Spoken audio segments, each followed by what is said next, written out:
पाटलिपुत्र हमने पाटलिपुत्रा को भी चुना है, हमने गोपालगंज को भी चुना है, हमने महाराजगंज को भी चुना है, हमने शिवहर को भी चुना है।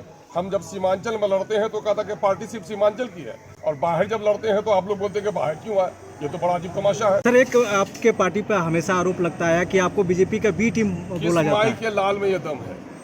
ये उन जालिमों की आवाज़ है जो लोग मुसलमानों का कत्ल करते हैं, मुसलमानों का जिन लोगों ने वोट लिया और उनको राजनीतिक हिस्सेदारी नहीं दी।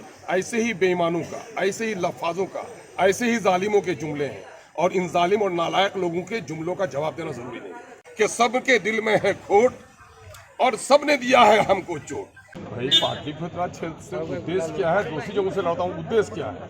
ये जमहूरी मुल्क है, आवाम के मसाइल के हल के लिए और कानून साजी के लिए पार्लियामेंट असेंबली है। जिनके अंदर में जज्बा होता है, जो पार्टी काम करना चाहती है वो इलेक्शन लड़ती है। हम उसी जज्बे से जमहूरियत की बका के लिए और सिर्फ सत्ता की प्राप्ति के लिए नहीं, बल्कि आज़ादी के 77 सालों के बाद तक अब तक इस मुल्क में वो पैगाम बापू का कि राजा का बेटा हो कि मेहतर की संतान सबको मिलेगा अवसर एक समान, अब तक पूरा नहीं हुआ है। दलितों को, कमज़ोरों को, वंचित और महरूम तबकात को इंसाफ नहीं मिल सका।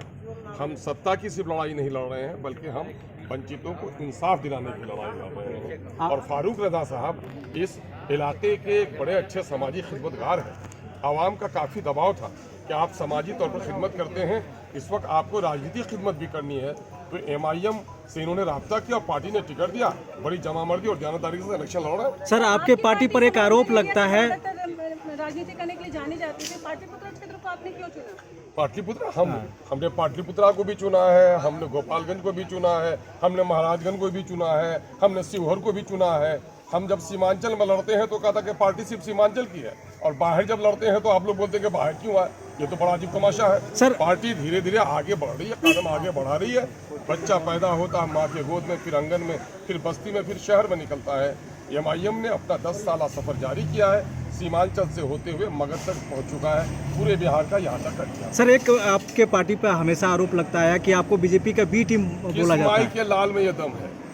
ये उन जालिमों की आवाज़ है जो लोग मुसलमानों का कत्ल करते हैं, मुसलमानों का जिन लोगों ने वोट लिया और उनको राजनीतिक हिस्सेदारी नहीं दी।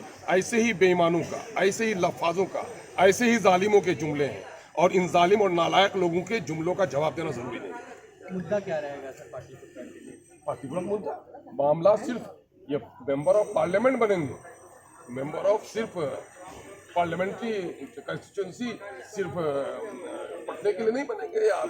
आपका एजेंडा क्या रहेगा सर? हमारा एजेंडा मुल्क भर के मजलूमों की आवाज़ और पाटलिपुत्रा के अवाम को इंसाफ दिलाना। तरक्की के पैमाने पर अब भी पाटलिपुत्रा के अतराफ के जो इलाके हैं बावजूद पटना के करीब हैं, लेकिन शहरी सहूलियात कुछ भी उनको मैसर नहीं है।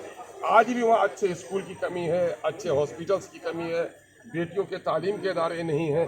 ये सारे मुद्दे अपनी जगह पर हैं, लेकिन सबसे बड़ा सवाल इस मुल्क में इस वक्त जमहूरियत की बका का है। इस मुल्क में इस वक्त संविधान के तहफ़्फ़ुज़ का है। हमारा कैंडिडेट इन तमाम तर मुद्दों पे लड़ेगा, हमारी पार्टी इन तमाम तर मुद्दों पे लड़ती है, और हमारा जो नेशनल लीडर है, क्या उससे भी बढ़कर इस मुल्क में संविधान का रक्षक कोई दूसरा है?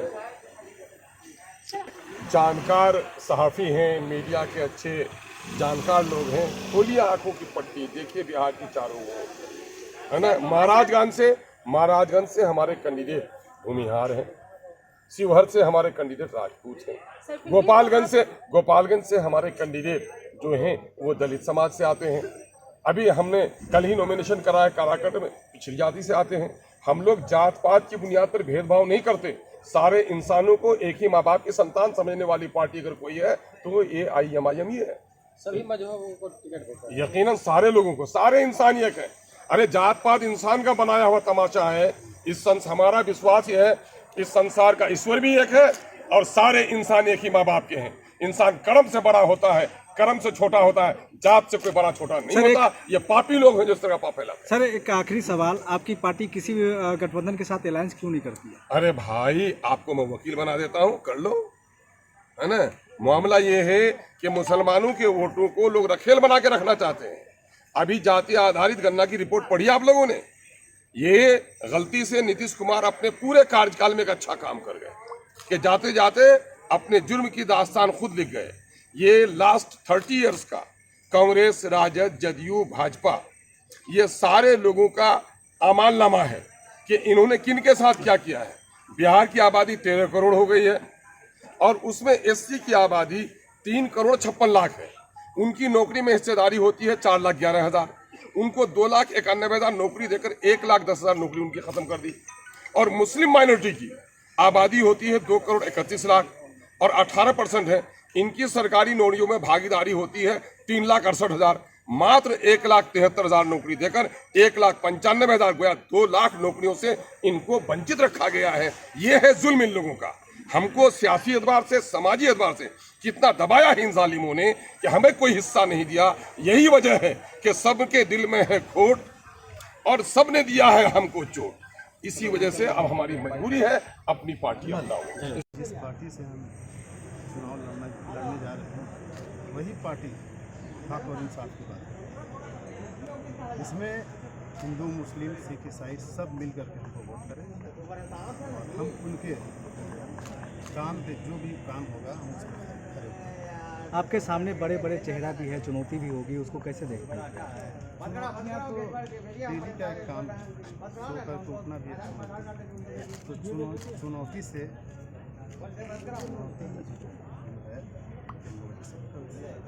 आप जीतेंगे तो आपका एजेंडा क्या होगा? एजेंडा अभी तुम बोला था नहीं लगा तो कहने लगा। रोजगार, विकास तो सब बोल रहे हैं, विकास में क्या एजेंडा? विकास में बहुत सा युवा रोजगार किया जाएगा, कोई भी विकास है। सर, बहुत सारे लोग कह रहे हैं कि आप वोट काटने के लिए उठे हैं इस पार्टी से। क्या ये सर, इसमें आपका क्या, किस नज़रिए से देखते हैं? नहीं, हम अपना वोट लेने के लिए उठे हैं ना। सब जाति का वोट हमको मिल रहा है और आप देख लीजिए जनसंख्या सब लोग हमारे साथ आए।